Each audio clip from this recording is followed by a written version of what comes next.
ایک سرزمین تھی جہاں کمزور کی آواز دب جاتی تھی اور ظالم کا سایہ دن کو بھی اندھیرا کر دیتا تھا۔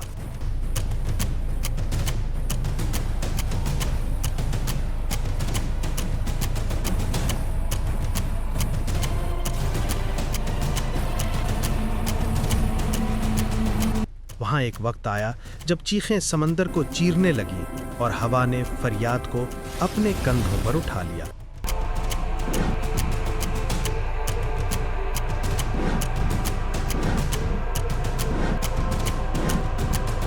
پھر تاریخ نے سوال کیا، کون اٹھے گا؟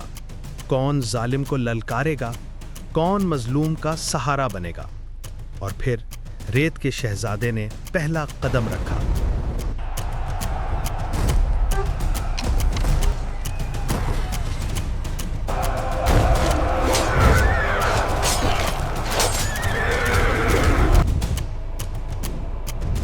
ایک نوجوان جس کی عمر تو صرف 17 سال تھی، مگر ارادہ صدیوں کے سورماؤں سے بھاری۔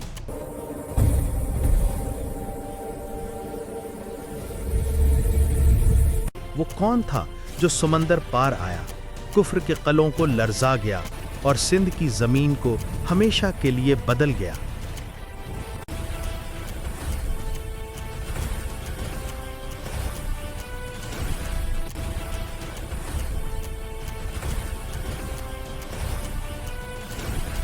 یہ ہے محمد بن قاسم کی کہانی، وہ کہانی جو صرف فتح نہیں، عدل کا طوفان ہے۔ رات کی سیاہی عرب کے صحراؤں پر اس طرح پھیلتی تھی جیسے خدا زمین کو اپنے بازوؤں میں چھپا لیتا ہو۔ ریت کے ٹیلے سانس لینا بھول جاتے، ہوا اپنی چال سست کر دیتی اور کہکشاں کا دودھیا دھاگا آسمان پر یوں چمکتا جیسے کسی نے اس پر دودھ ہنڈیر دیا ہو۔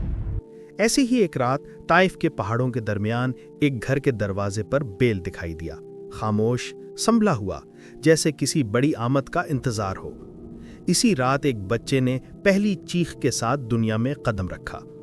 اس چیخ میں کمزوری نہیں تھی، ایک عجیب سی گونج تھی، جیسے صحراؤں نے اس آواز کو پہچان لیا ہو، جیسے ہوا رک کر کہہ رہی ہو، یہ بچہ جنگ کے لیے نہیں، تاریخ کے لیے پیدا ہوا ہے۔ اس کا رونا عام بچوں جیسا نہیں تھا۔ بزرگ کہتے ہیں کہ اس رات ہوا میں ایک عجیب خوشبو تھی، جیسے دور کہیں بارش ہو رہی ہو، جیسے تقدیر ایک نئے صفحے پر قلم رکھ رہی ہو۔ اور شاید یہی وجہ تھی کہ جب خاندان نے اسے گود میں لیا تو انہیں اس کی آنکھوں میں عام بچوں جیسی بے قراری نہیں، ایک ٹھہراؤ نظر آیا، ایک غیر معمولی سکون۔ محمد ابھی چند ہفتے کے تھے کہ ان کے باپ قاسم کو ایک گورنی پر بھیج دیا گیا۔ محمد کے بچپن میں باپ کا سایہ کم رہا، لیکن اس کمی کو ان کے چچا، وہ شہباز، وہ آتش فشاں الحجاج بن یوسف نے پورا کیا۔ الحجاج صرف ایک چچا نہیں تھے، وہ ایک طوفان تھے، ایک آندھی، ایک دبنگ دباؤ، ایک لوہے کا ستون۔ اور اس ستون کی چھاؤں میں پلنے والا ہر بچہ یا تو فولاد بنتا تھا یا خاک۔ محمد فولاد بنے، اور وہ بھی ایسا فولاد جس کی دھار سے سلطنتیں کانپنے لگتی تھیں۔ محمد کی پرورش کتابوں اور استادوں کی گود میں نہیں، صحرا، گھوڑے، نیزے اور گھنٹوں کی تنہا راتوں نے کی۔ طائف کے وہ میدان جہاں ہوا سینے میں گھس کر پھیپھڑوں کو جھنجھوڑ دیتی ہے، وہ پہاڑ جہاں قدم رکھنا مشکل ہوتا، وہ راستے جہاں چٹانیں چیختی ہیں، یہ سب محمد کے بچپن کا حصہ تھے۔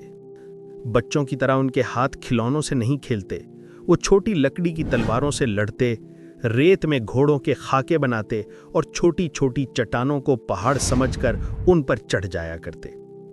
جب وہ 7 سال کے ہوئے تو حجاز نے پہلی بار انہیں دیکھا۔ بچہ بالوں میں ہوا بھرے کھڑا تھا، قدموں میں دوڑنے کی خواہش، آنکھوں میں عجیب کاٹ، جیسے خاموش بجلی۔ حجاج نے اس کی پشت پر ہاتھ رکھا اور کہا، محمد، تم وہ ہو جو کبھی کوئی نہیں تھا، ایک دن آئندہ کے لوگ تمہارا نام لیں گے۔ محمد نے یہ جملہ نہیں سمجھا، لیکن دل نے جیسے یہ لفظ محفوظ کر لیا۔ وقت گزرا، محمد کی عمر 12 ہوئی، پھر 13، پھر 14۔ جسم مضبوط، ذہن تیز، دل پرسکون۔ دنیا سمجھتی تھی کہ حجاج کی سخت طبیعت محمد کو سخت بنا دے گی، مگر محمد کی ایک چیز کبھی سخت نہیں ہوئی، ان کا ضمیر۔ وہ بچپن سے نرم دل تھے، پرندوں کو دانہ ڈالنا،